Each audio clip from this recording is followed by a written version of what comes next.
இன்றைக்கு நாம் பாடம் 25 படிக்க இருக்கிறோம்.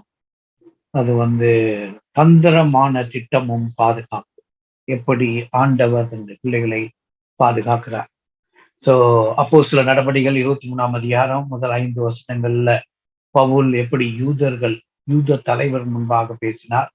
அதற்கப்புறம் அவர் பேசின ஒரு காரியத்தை அவர் என்ன செய்கிறாரு, கொண்டு வருகிறார், பார்வைக்கு கொண்டு வருகிறார், உயிர்த்தெழுதலை குறித்து. அதனால் வருகின்ற சலசலப்பு, அதன் பின்பாக ஆண்டவர் பவுலை உற்சாகப்படுத்துகிறத நாம் பார்க்கிறோம். அதுக்கப்புறம் யூதர்கள் பவுலை கொலை செய்கிற வரைக்கும் முன்ன மாட்டோம் என்று ஒரு தீர்மானம் எடுக்கிறத பார்க்கிறோம். அதை அறிந்த நூற்றுக்கு அதிபதி என்ன செய்யறாருன்னா, பவுலை ஃபெலிக்ஸ் சிசரியா பட்டணத்துக்கு அனுப்புகிற காரியங்களை நான் இந்த நாளையில பார்க்க போறேன். பவுல் தன்னை அவர்களுக்கு சமமாக கருதி ஆலோசனை சங்கத்தாரை சகோதரரே என்று அழைத்தார். ஏனென்றால் இவர் ஏற்கனவே யூத ஆலோசனை சங்கத்தின் ஒரு அங்கத்தினராக, ஒரு தலைவராக அங்கு இருந்தபடியினாலே அவர்களை சகோதரர்களே என்று சொல்லி அழைத்தார். பொதுவாக ஆட்சியாளரே அல்லது இஸ்ரேலின் மூப்பர்களே, தகப்பன்மார்களே என்று அழைக்க வேண்டும்.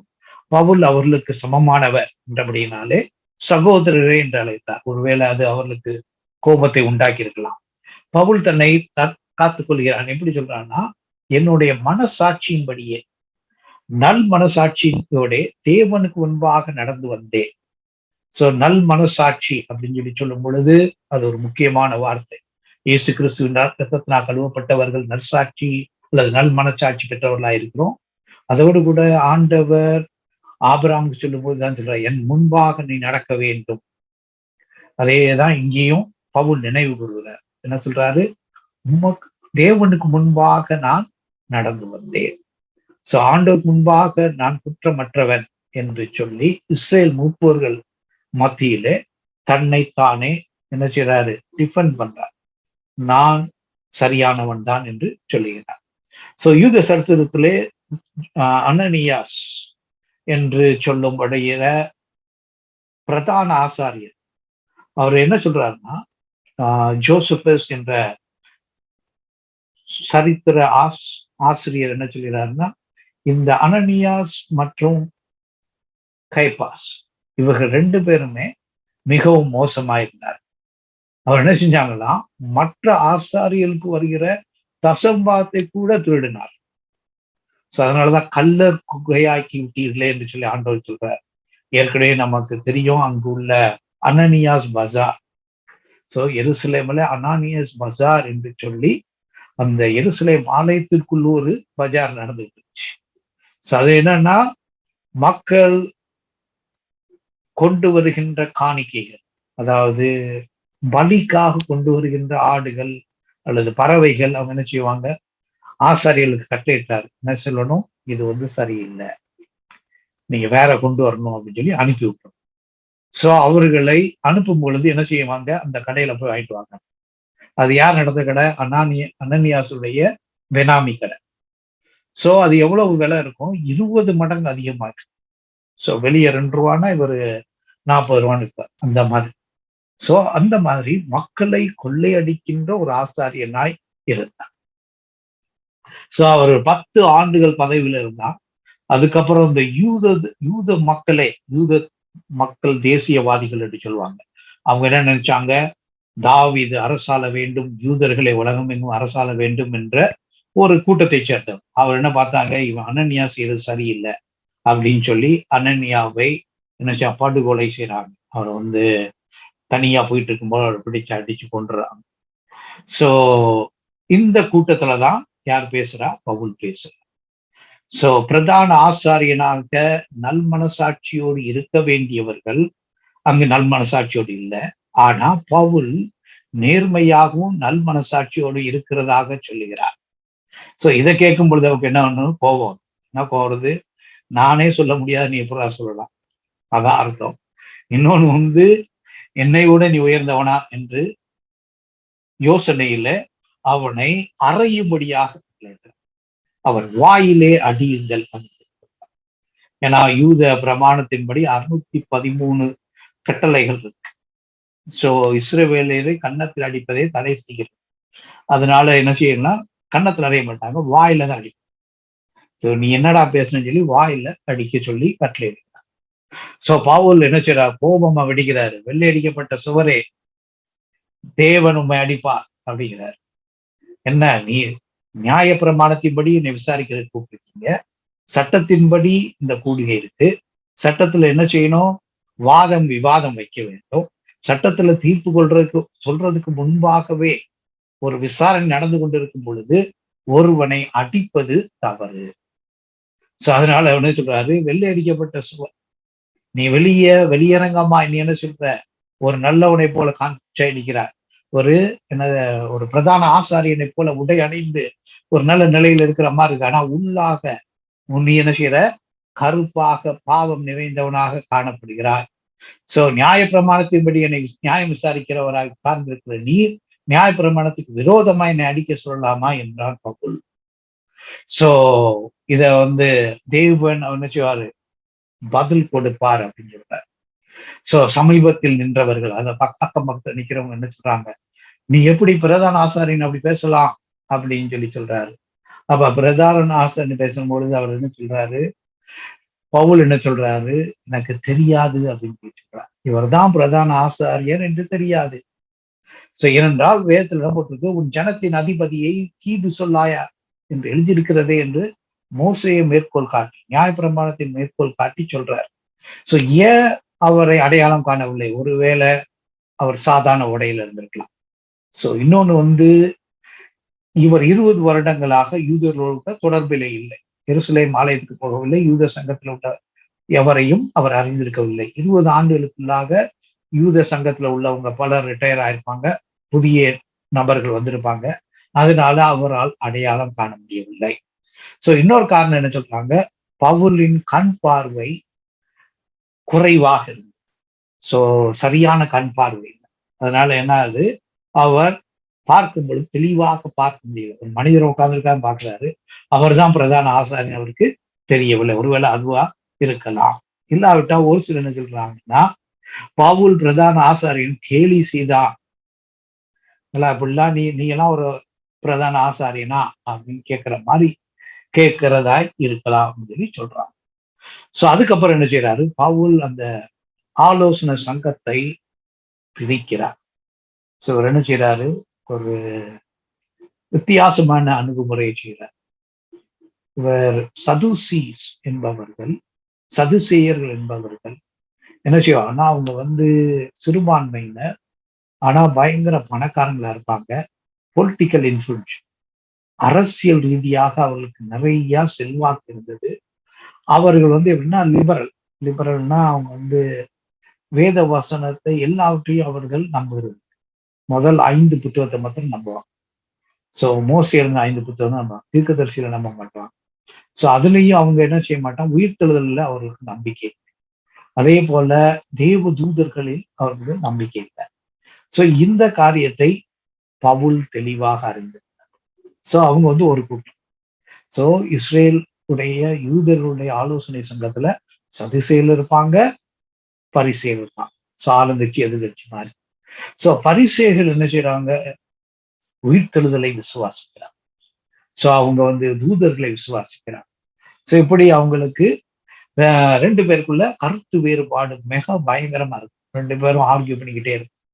அதனால பவுல் என்ன செய்யறாரு, விவரமா சொல்றாரு, நான் ஏன் இங்க நிக்கிறேன் தெரியுமா, உயிர்த்தெழுதல் உண்டா இல்லை, உயிர்த்தெழுதலின் நம்பிக்கைக்காக தான் நான் இங்கே இருக்கிறேன், உயிர்த்தெழுதல் உண்டு என்ற சத்தியத்திற்காக தான் நான் இருக்கிறேன் அப்படின்னு சொல்லி பகிரங்கமா சொல்றாரு.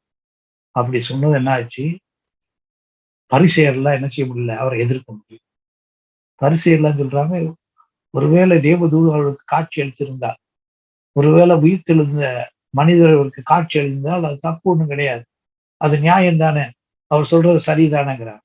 சதுசேயர் என்ன சொல்றாங்க, இல்ல உயிர்த்தெழுதலே இல்லை, உயிர்த்தெழுதலே இருக்கும் பொழுது உயிர்த்தெழுந்த நபர் எப்படி ஒருத்தர் பேச முடியும், சோ தேவதூதர்கள் எல்லாம் கிடையாது, அப்படி இருக்கும்போது தேவதூதர்களோட எப்படி பேச முடியும், அதனால பவுல் சொல்வது பொய் அப்படிங்கிறாங்க. பரிசேயர் என்ன சொல்றாங்க? பவுல் சொல்வது உண்மைங்கிறாங்க, ஒரு பொய்ங்கிறாங்க.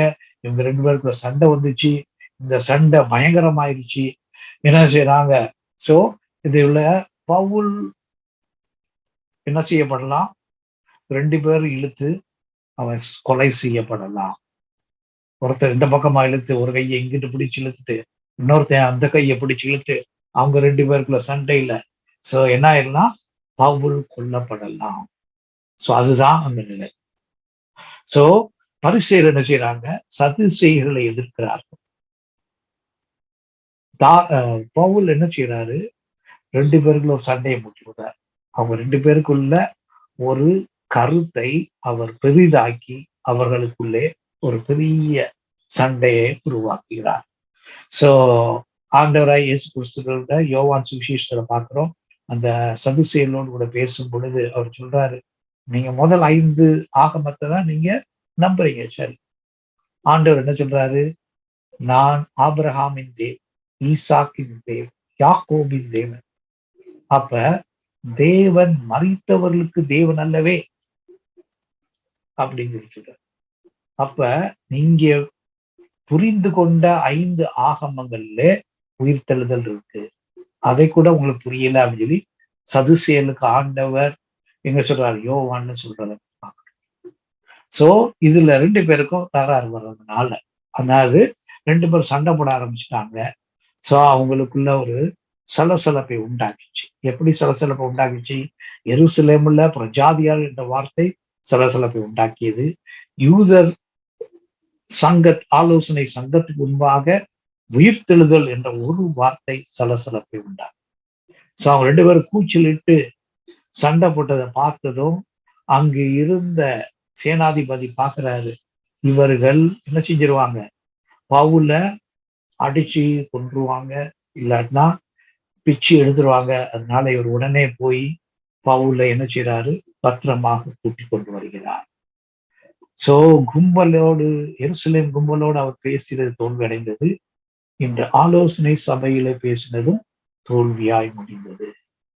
சோ ஆண்டவர் பவுல் என்ன யோசித்தாரு? இஸ்ரேல் மக்கள் தான் சொல்ற சாட்சியை கேட்பாங்க, பொதுவான மக்கள் கேட்பாங்க, அவங்களுக்கு கேட்கல. சரி, அவருடைய தலைவர்களாவது கேட்பாங்க, அவர்களும் கேட்கவில்லை. அதனால அவர் என்ன செய்யறாரு? மனம் உடைந்து போகிறார். சோ இங்க அப்போஸ்தலர் 24, 20, 21 வாசிக்கும் பொழுது அந்த அவர் சொல்றாரு, இந்த உயிர்த்தெழுதல் பிரச்சனையை கொண்டு வந்துடாமல் இருப்பது நல்லது என்று சொல்லி பின்னாடி அவர் யோசிக்கிறார். இதை நம்ம பேசியிருக்க வேண்டிய அவசியம் இல்லை, நம்ம சத்தியத்தை மாத்திரம் சொல்லியிருக்கலாம் அப்படின்னு சொல்லி யோசிக்கிறார். சோ ஆண்டவர் என்ன சொல்றாரு? அவருக்கு காட்சி அளித்து, சோர்ந்து போன பவுலுக்கு காட்சி அளித்து அவர் என்ன சொல்றாரு? என்ன, பி ஆஃப் குட் சியர், என்ன செய்ய, மகிழ்ச்சியாயிரு, உற்சாகமாயிரு என்று சொல்லி ஆண்டவர் சொல்றார். எதற்காக உற்சாகமா இருக்கணும்னு சொல்றாரு? உற்சாகமா இருக்குன்னு சொல்லி வேதத்துல 5 முறையாவது வாசிக்கும்.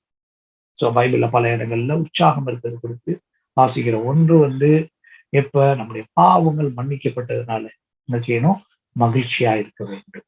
சோ இது இன்னொன்னு நம்முடைய அந்த 12 வயது 12 ஆண்டுகள் அந்த இரத்தப்போக்கு பிரச்சனையில் இருந்த பெண்ணுக்கு ஆண்டவர் சுகத்தை கொடுக்கும் பொழுது நீ என்ன செய்யற? பி ஆஃப் குட் சியர், மகிழ்ச்சியாயிரு அப்படின்னு சொல்லி சொல்றாரு. அதே போல மத்தேயு 14:27 என்ன சொல்றாரு? நான் இயேசு கிறிஸ்து தண்ணீரிலே நடந்து வரும் பொழுது சீஷர்கள் பார்த்து பயப்படுறாங்க. ஆவேசம், இவர் பிசாசு பேய்ன்னு சொல்லிட்டு இருக்காங்க. அப்ப என்ன சொல்றாங்க? பயப்படாதீர்கள், பி ஆஃப் குட் சியர், திடன் கொள்ளுங்க, நான் தான் என்று சொல்லி சொல்றாரு. அதே போல யோவான் 16:33 என்ன சொல்றாரு? நான் உலகத்தை ஜெயித்தேன், அதனால் திடன் கொள்ளுங்க, அதனால் மகிழ்ச்சியாயிருங்க அப்படின்னு சொல்லி சொல்றாரு. சோ இங்கே அப்போஸ்தலர் 23:11 ஆண்டவர் சொல்றாரு, நீ எருசலேமிலே சாட்சி பகிர்ந்தது போல ரோமாபுரியிலும் நீ சாட்சி சொல்ல வேண்டும் அப்படின்னு சொல்லி ஆண்டவர் அவனுடைய சாட்சியை அங்கீகரிக்கிறார். சோ இது 2மே ஃபெயிலியர். பவுலை பொறுத்தவரை எருசலேம்ல கூடியிருந்த மக்களுக்கு சாட்சியை சொன்னது போல் அவர்கள் ஏற்றுக்கொள்ளவில்லை. யூத ஆலோசனை சங்கமும் அவரை ஏற்றுக்கொள்ளவில்லை. அப்படி சோர்ந்து போயிருக்கும் பொழுது ஆண்டவர் என்ன சொல்றாரு? நீ நன்றாக சாட்சி கொடுத்தாய், நீ உண்மையும் உத்தவமாய் சாட்சி கொடுத்த. அதான் அவங்க கேட்டுக்கொண்டார்கள். அவர் ஏற்றுக்கொண்டார், ஏற்றுக்கொள்ளவில்லை, அது வேற. அது அதுக்கு பவுல் பொறுப்பல்ல. அதுதான் ஆண்டவர் பவுலுக்கு சொல்றார். சொல்ல வேண்டியது நம்முடைய கடமை. ஏற்றுக்கொள்ளாமல் இருப்பார் என்றால் அது ஆண்டவர் அவர் பார்த்துக்கொள்வார். ஏற்றுக்கொண்டால் சந்தோஷம். சோ மற்றவர்கள் ஏற்றுக்கொள்ளவில்லை, ஏற்றுக்கொண்டார்கள் என்பதை நாம் அதை ஒரு நோக்காக வைக்காமல் ஆண்டவருடைய சத்தியத்தை உண்மை உத்தமமாய் சொல்ல வேண்டும் என்ற நோக்கத்தோடு நாம் இருக்க வேண்டும். அதுக்குதான் இங்கு பவுலுக்கு ஆண்டவர் உற்சாகப்படுத்துகிறார் சொல்லி நம்ம பார்க்கணும்.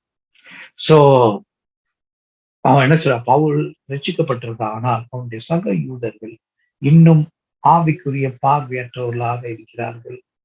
சோ யூதர்களை குறித்த அக்கறை, யூதர்களை குறித்த கருசனை, தன்னுடைய மக்கள் இப்படி பாடுபடுகிறார்களே, தன்னுடைய மக்கள் இப்படி ஆண்டவரை நிராகரித்து விட்டார்களே என்ற அங்கலாய்ப்பு தொடர்ச்சியாக பவுல் மேல் இருந்து கொண்டே இருந்தது. சோ அதனால அந்த இரவிலே தூக்கமில்லாத இரவாக பவுலுக்கு இருந்திருக்கும். நம்ம சொன்ன சாட்சி ஏற்றுக்கொள்ளலையே, எவ்வளவு பெரிய சாட்சி, இதை ஏற்றுக்கொள்ளவில்லையே. சோ அவருடைய சாதாரண மக்கள் ஏற்றுக்கொள்ளவில்லை, தலைவர்களும் ஏற்றுக்கொள்ளவில்லை. அந்த நேரத்துலதான், அந்த தனிமையா இருக்கும் பொழுதுதான் ஆண்டவர் அவருக்கு தரிசனமாகி நினைச்சு திடன் உற்சாகமாய், நீ எப்படி இங்கு சாட்சி சொன்னியோ அதே போல ரோமாபுரியிலும் சாட்சி சொல்ல வேண்டும். அதற்கிடையில் என்ன நடந்தது, 40 பேர் பவுலை கொல்லும் வரை சாப்பிடவோ குடிக்கவோ மாட்டோம் என்று சபதம் செய்தனர். 40 பேர் என்ன சொல்றாங்க, பவுலை கொல்ற வரைக்கும் நாங்க என்ன செய்ய மாட்டோம், சாப்பிட மாட்டோம்.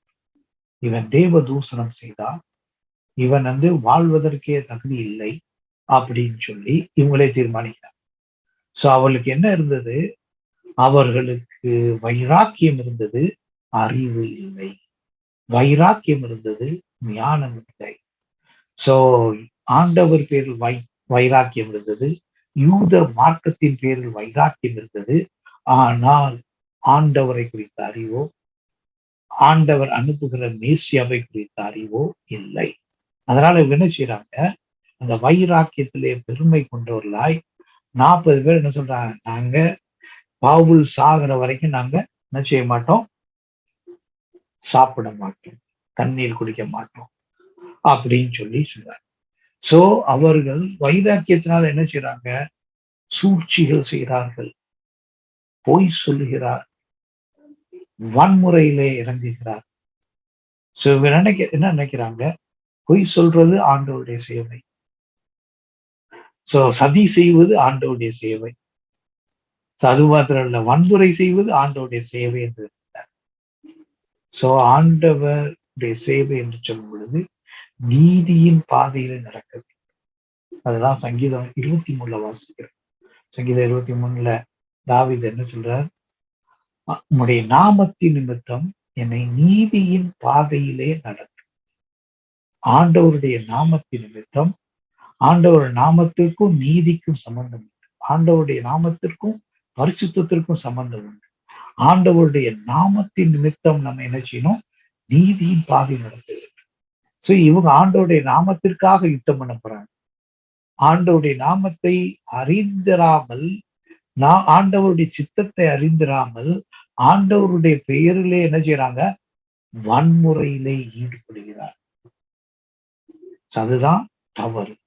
நீதியின் பாதையை அவங்க தெரிந்தெடுக்கவில்லை. தாவீதின் குமாரன் அரசாள வேண்டும், ராஜாக வர வேண்டும் என்று சொல்கிறார்கள். ஆனால் தாவீது சொன்ன காரியத்தை கூட அவர்களால் புரிந்து கொள்ள, வைராக்கியம் இருந்தது, அறிவில்லை. சோ அவருடைய தவறான வழியிலே என்ன செய்யறாங்க, சரியான காரியத்தை செய்ய விரும்புறாங்க. அவங்க என்ன யோசித்தாங்க, சரியான காரியம் என்னது, பவுலை கொலை செய்ய வேண்டும், வாழ்வதற்கு தகுதி இல்லை. அது தவறான ஒரு லக்கு, தவறான முறை. என்ன தவறான முறை, அவங்க என்ன செய்வாங்க, ஆனா வைராக்கியம் நல்லது, ஆண்டவரை குறித்த வைராக்கியம் நல்லது. ஆனா அறிவில்லாத வைராக்கியம் என்ன ஆகுது, சதி, பொய், வன்முறை, ஏமாற்று காரியங்களில் ஈடுபடுச்சு. சோ இதை யார் கேள்விப்படுறா, பவுலுடைய சகோதரியுடைய மகன் இதை கேள்விப்படுறான். சோ அவனு எருசலேம்ல அந்த காலங்களில் வாழ்ந்திருக்கலாம். சோ அதனால அவனுக்கு கேள்விப்படுறான். ஒருவேளை பவுலை பார்ப்பதற்காக வந்திருக்கலாம். பவுலை வருகிற இடத்திலே இந்த சதி அல்லது சலசலப்பாக பேசப்பட்ட காரியத்தை அவன் அறிந்திருந்தான். சோ அவன் அறிந்திருந்தது எப்படி இருந்து ஆண்டவருடைய திட்டமா இருந்துச்சு. ஆண்டவர் என்ன செய்யறாரு, இந்த அவர்கள் போட்ட சதி திட்டத்தை பவுலின் சகோதரின் மகன் மூலமாக பவுலுக்கு அறிவிக்கிறார். சோ ஆண்டவர் என்ன சொல்லியிருக்கிறாரு, என்னன்கொல் எருசலேமில் நீ சாட்சி கொடுத்த போல ரோமாவிலும் நீ சாட்சி கொடுக்க வேண்டும் என்பது ஆண்டவர் நிச்சயமா சொல்லியிருக்கிறார். ஆனா அதுக்கு இடையில என்ன செய்யறாங்க, இந்த மக்கள் சதி செய்யறாங்க. அதனால இவர் என்னதான் சதி செய்தாலும் எருசலேமிலே பவுல் கொலை செய்யப்பட முடியாது. அவங்க என்னதான் திட்டம் தீட்டினாலும் பவுலை அவள் கொலை செய்ய முடியாது. ஏன்னா ஆண்டவுடைய திட்டத்துக்கு விரோதமான எந்த விதமான திட்டமும் இல்லை. ஆண்டவருடைய திட்டத்துக்கு எதிரான எந்த விதமான சதி ஆலோசனைகள் இல்லை. சோ ஆண்டவர் என்ன செய்யறாரு, இந்த வாலிபனை பயன்படுத்துறார். இந்த வாலிபனுக்கு இந்த இந்த ரகசியமான சூழ்ச்சி தெரிய வருகிறது. இத போய் என்ன செய்யறாரு, அவர் பவுல்கிட்ட சொல்றாரு, அவருடைய மாமாட்ட சொல்றாரு, இந்த மாதிரி 40 பேர் சேர்த்து உண்ணாவிரதம் இருக்க போறாங்க, நீங்க திரும்பவும் விசாரணைக்கு வர வேண்டும் சொல்லி அவங்க கமாண்டர்கிட்ட சொல்லுவாங்க, சேனாதிபதிகிட்ட சொல்லுவாங்க. சோ சேனாதிபதி உங்களால் கொண்டு வரும் பொழுது நீங்க கோர்ட்டுக்கு போறதுக்கு முன்னாடியே, விசாரணைக்கு போறதுக்கு முன்னாடியே உங்களை கொலை செய்வதற்கு அவர்கள் ஆயத்தமாயிருக்கிறார்கள். இதே மாதிரி கொலைகள் நம்ம பல திரைப்படங்கள்ல பார்க்கிறோம், இன்றைக்கு நடக்கிறத பார்க்கிறோம். விசாரணைக்கு போறதுக்கு முன்னாடியே என்ன செஞ்சிருவாங்க, விசாரணைக்கு போக விடாம தடை. சோ அப்படிப்பட்ட ஒரு மூர்க்கமான ஒரு திட்டத்தை தீட்டினார். சோ உடனே இவர் என்ன செய்யறார், ஒரு நூற்றுக்கு அதிபதி அழைத்து சேனாதிபதியிடம் இந்த இளைஞனை ஒரு முக்கியமான செய்தி கொடுக்க வேண்டும், நீங்க அனுப்பி விடுங்க அப்படின்னு சொல்றாரு. சோ அந்த இளைஞன் என்ன செய்யறான், சேனாதிபதியிட்ட இந்த ரகசியத்தை சொல்கிறான். சோ சேனாதிபதி என்ன செய்யறான், அதை இந்த இளைஞனுடைய வார்த்தையை கேட்பதற்கு ஆயத்தமா இருக்கிறான். அதை நம்பவும் செய்யறான். அது நம்பினது மாத்திரமல்ல, அதற்கு ஏற்ற நடவடிக்கையும் எடுக்கிறான். இதுதான் ஆண்டவருடைய திட்டம். சோ ஒரு பக்கம் ஆண்டவர் வாக்குத்தத்தம் இருக்குது, பவுல் பாதுகாக்கப்படுவார். இன்னொரு பக்கம் யூத மக்களுடைய, யூதனுடைய பிரதிநிதிகளுடைய ஒரு சரியான சூழ்ச்சியும் இருக்கிறது. ஆண்டவர் என்ன செய்யறாரு, அந்த சூழ்ச்சியிலிருந்து பாதுகாக்கிறவராய் இருக்கிறார். சோ அந்த நூற்றுக்கு அதிபதி 2 பேரை அழைத்து என்ன செய்யறார், செசரியா பட்டணத்துக்கு போ, எல்லா ஆயத்தங்களையும் பண்ணுங்கள்.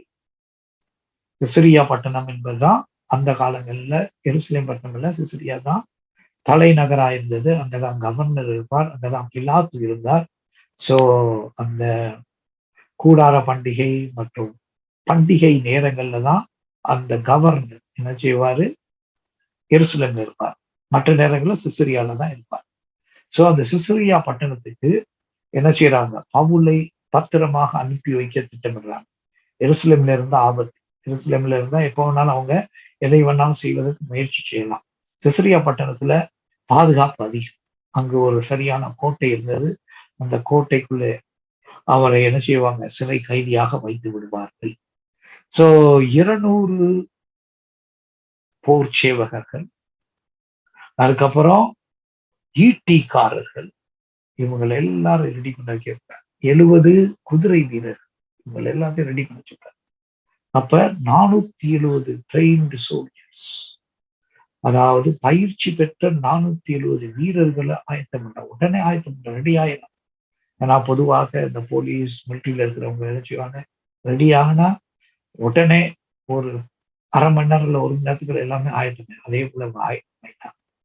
சோ பவுலை ஒரு குதிரையில மேல ஏற்றி இந்த 470 வீரர்கள் என்ன செய்யறாங்க, சிசரியாவை நோக்கி பயணம் செய்றாங்க. சோ இது பவுலை கொலை செய்வதற்கு திட்டம் உண்மையானது, அது தீவிரமானது, அதை நிறைவேற்றுவார்கள் என்று சேனாதிபதி புரிந்து கொண்டதினாலே பலத்த பாதுகாப்போடு ஒரு கைதியை பவுலை சிசரியா பட்டணத்துக்கு அனுப்புகிறார்.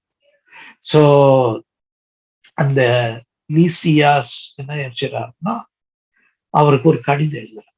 யாருக்கு எழுதுறாரு? ஃபெலிக்ஸ் என்ற கவர்னருக்கு எழுதுறார். இந்த மாதிரி பவுல் என்ற ஒரு கைதி இருக்கிறார். அந்த கைதி ரோம குடிமகனா இருக்கிறாரு. சோ அவரை மற்றவர்கள்லாம் சேர்ந்து அடித்துக் கொள்ள நினைக்கும் பொழுது நான் காப்பாற்றினேன். இவர் தான் காப்பாற்றுற மாதிரி ஒரு பிரம்மையை உருவாக்குறாரு. சோ அவர் இதை சொல்லல. ரோமானிய குடிமகன் சங்கிலியால் நான் கட்டிட்டேன் அப்படிலாம் அவர் சொல்லல. இவர் நல்லவர் போல, இவர் ரொம்ப சாதுரியமாக எல்லாவற்றையும் சாதிக்கிறது போல ஒரு பெருமையாக ஒரு அழகான ஒரு கடிதத்தை எழுதுகிறார். சோ அதோடு கூட ஒரு காரியத்தை சொல்றாரு. பவுல் மரணம் அல்லது விலங்கிடும் அளவுக்கு எந்த தவறும் செய்யவில்லை. சோ சேனாதிபதி என்ன புரிகிறது? சோ பவுல் எந்த விதமான தவறும் செய்யல. அவரை போய் விலங்கு விட்டு அவரை சிறையில வைக்கணும்னு அவசியம் கிடையாது. மரண தண்டனை கொடுக்கணும்னு அவசியம் கிடையாது.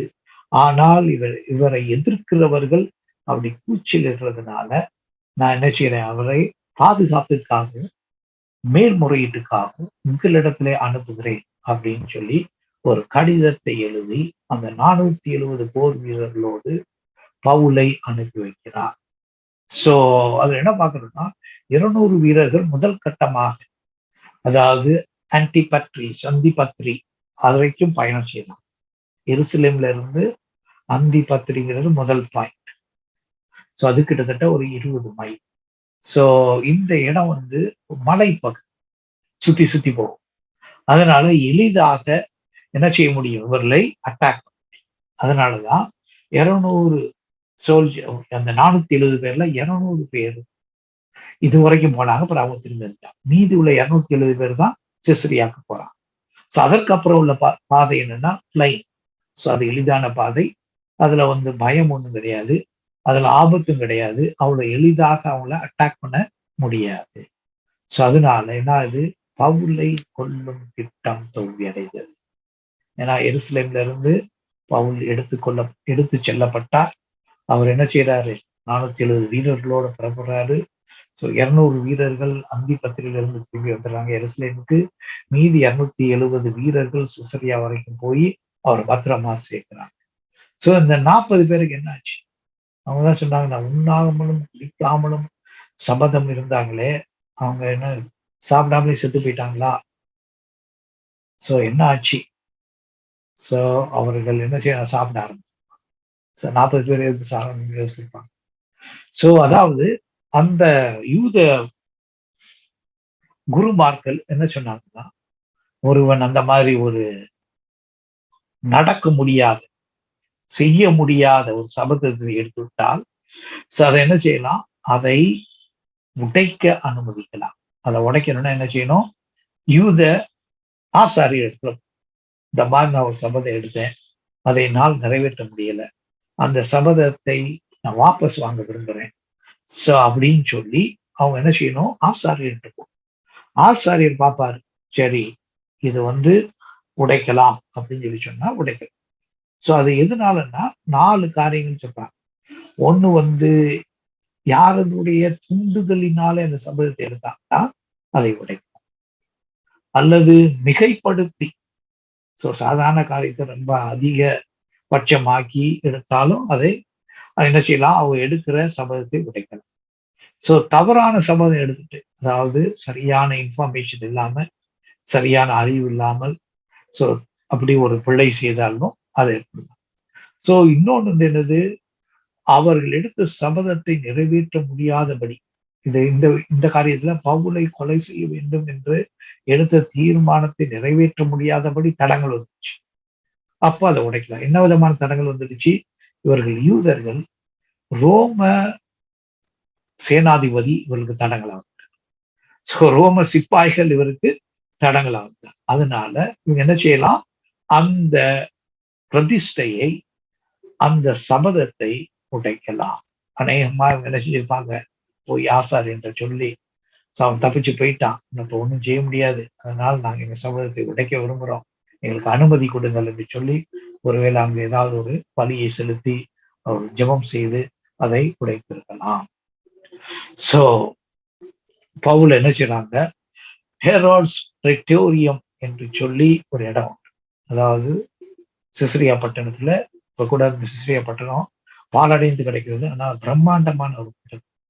ஸோ அந்த பட்டணத்துல உள்ள பெரிய வாயில் இருக்கு, பெரிய கேட் இருக்கு. அந்த கேட்டை எல்லாம் அந்த காலங்கள்ல உலோகத்தால் செய்யப்பட்டது. அது ஒரு ஆள்ல தள்ள முடியாது, 10-15 பேரை வச்சு தள்ளணும். ஸோ அதுக்குள்ள போனோம்னா அங்கு அரசருடைய மாளிகை, அதாவது கவர்னருடைய மாளிகை, கமாண்டருடைய மாளிகை, கொர்னேலியஸுடைய வீடு கூட அங்கதான் இருந்துச்சு. ஸோ அதோடு கூட கைதிகளை வைப்பதற்கு சிறையும் இருந்தது. ஸோ அது கோட்டைக்குள்ள இருந்துச்சு. ஸோ அதனால எங்க போறாங்க, பவுல் அங்க கொண்டு போய் வச்சு. ஸோ சிசிலியா என்ற ஏரியா வந்து யார் கீழ இருந்துச்சு, பெலிக்ஸ் அதிகாரத்துல இருந்துச்சு. சிசிலியா எது, பவுல் பிறந்த ஊர். ஸோ ஒண்ணு குற்றம் எருசலேமில் நடந்ததாக சொல்லப்படுகிறது, அதுவும் பெலிக்ஸ் ஆட்சியின் கீழ் இருக்கிறது. இரண்டாவது, இவருடைய குடியுரிமை, பவுலுடைய குடியுரிமை எதில் இருந்து வருது, டார்சஸ் சிசிலியால இருந்து வருது. சிசிலியா பிரதேசமும் பெலிக்ஸுடைய கை இதுலதான் ஆட்சியின் கீழே தான் இருந்தது. அதனால என்ன செய்யறாரு, இவர் அதை விசாரிக்கிறேன் சொல்லிட்டார். சோ பெலிக்ஸ் தான் முதலாவது அதிகாரியா இருக்கிறார்.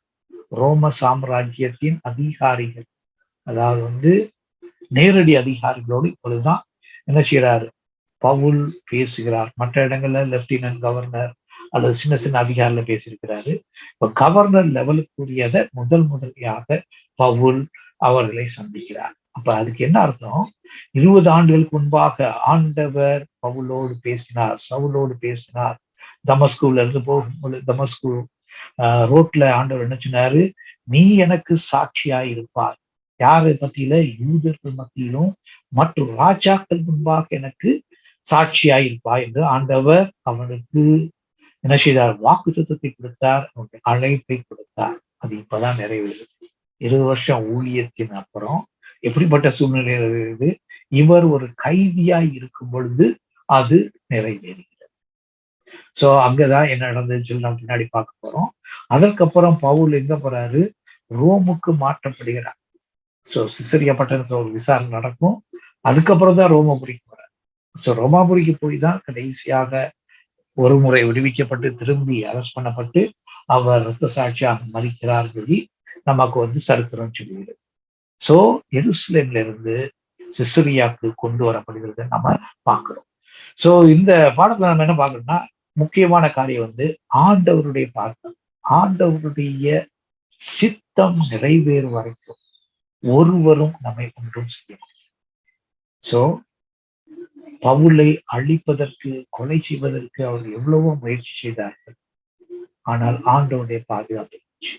ஆண்டவருடைய பாதுகாப்பு எப்படி இருந்துச்சு, ரோம சேனாதிபதி மூலமாக. சோ அந்த ஒரு வாலிபனுடைய இன்ஃபர்மேஷன், தகவல் மூலமாக இந்த பாதுகாப்பு கிடைக்கும். அது மாத்திரமல்ல, இது வந்து அரசாங்கத்தின் பாதுகாப்பு, ரோம அரசாங்கத்தின் பாதுகாப்பு கிடைக்கும். எதனாலே, தேவனுடைய சித்தத்தை நிறைவேற்றும் என்பதனாலே தேவன் அந்த பாதுகாப்பை கொடுக்கும். சோ அதே சமயத்துல வைராக்கியமான யூதர்களை நான் பார்க்கிறேன்.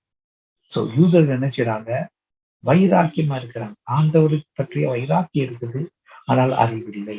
சோ பவுல் அப்படிதான் இருந்தார். முன்னாடி எப்படி இருந்தாரு, யூதர் மார்க்கத்துக்கு வைராக்கியம் இருந்தாரு. அதனால சபையை என்ன செய்தாரு, உபத்திரத்துக்குள்ளாக தள்ளினார். சோ இன்றைக்கும் பல மதங்கள்ல எப்படி இருக்காங்க, வைராக்கியமா இருக்காங்க. சோ அவங்க மதம் சொல்கிறதையே அவர்களால் புரிந்துக்கல, சத்தியத்துக்கு வைராக்கியம் இல்லை. அவங்க என்ன செய்யறாங்க, என்னுடைய முன்னோர்கள் சொன்ன காரியம் இது, எங்களுடைய கலாச்சாரத்தின் காரியம் இது, எங்களுடைய பாரம்பரிய காரியங்கள் அப்படின்னு சொல்லி அதுல வைராக்கியமா இருக்கிறார்களே ஒழிய சத்தியத்தை அறிய வேண்டும் என்ற அறிவு அவர்களுக்கு இல்லை.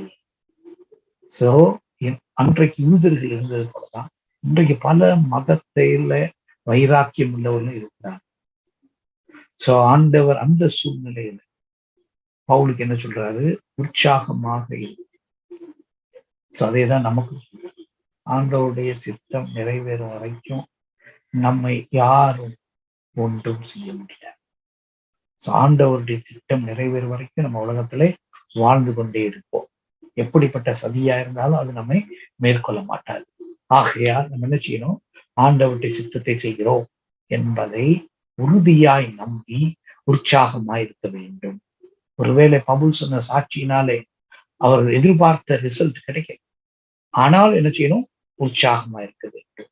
சோ நம்முடைய ஊழியத்து நாம் எதிர்பார்க்கிற ரிசல்ட் கிடைக்காம இருக்கலாம். ஆனால் நம்ம என்ன செய்யணும்? தொடர்ந்து உற்சாகமாக இருக்க வேண்டும். சோ சிசரியா பட்டணத்துக்கு பவுல் வருகிறத நம்ம பார்க்கிறோம். முதல் ஒரு சில அதிகாரங்களுக்கு முன்பாக நம்ம என்ன பார்த்தோம்? சிசரியா பட்டணத்துக்கு பவுல் வந்தார். பிலிப்பு வீட்டுக்கெல்லாம் போனாரு. அதுக்கப்புறம் அங்கிருந்து தான் எருசலேமுக்கு போனாரு. ஒருவேளை அப்ப போகும்போது எப்படி போயிருப்பாரு? ஒருவேளை நடந்து போயிருக்கலாம். அப்ப ஒரு சில லூக் போன்றவர்களோடு கூட ஒரு சிறு குழுவாக எருசலேமுக்கு போனார். ஆனா இப்ப எருசலேம்ல இருந்து சிசரியா திரும்ப வரும்பொழுது எப்படி வருகிறார்? குதிரையில வருகிறார். சோ முதலாவது 470 வீரர்கள், பின்னாடி 270 வீரர்களுடைய பாதுகாப்போடு என்ன செய்யறாரு? சிசரியா வந்து சேர்றார். சோ லூக்கா மற்றவங்க எல்லாம் ஒருவேளை இதை கேள்விப்பட்டு பின்பாக போய் அவரோடு கூட சேர்ந்திருக்கலாம். சோ அங்க சிசரியா பட்டணத்துல குறைந்த வயதும் 5 வருடங்கள் காவலில் வைக்கப்பட்டார். சோ விசாரிக்கிறேன்னு சொல்லி 5 வருஷம் ஆயிடுச்சு. சோ நம்முடைய நாட்டிலே அப்படிதான் நடக்குது. நிறைய இடங்கள்ல கோர்ட் கேஸுங்க 20 வருஷம், 30 வருஷம், 40 வருஷம் ஆயிரம் மாதிரி. சோ இவங்களுக்கும் என்னாச்சு? இந்த விசாரணை செய்வதற்கு ஏற்கனவே சொல்லிட்டாங்க, இவரு கைது செய்யற அளவுக்கு ஒரு குற்றம் செய்யவில்லை, மரண தண்டனை ஏற்ற குற்றமும் இல்லை. ஆனாலும் என்ன இருந்தது? 5 ஆண்டுகள் அங்க இருக்கிறது. சோ இந்த 5 ஆண்டுகள் ஒரு சில காரியம் நடந்தது. அதை குறித்து நம்ம பின்னாடி பார்ப்போம். சோ காவல்ல இருக்கும் பொழுது, சிறை கைதியாக சிசரியா பட்டணத்துல இருக்கும் பொழுது பவுலை ஆண்டவர் எப்படி பயன்படுத்தினார் என்பதை நம்ம தொடர்ந்து பார்க்கலாம்.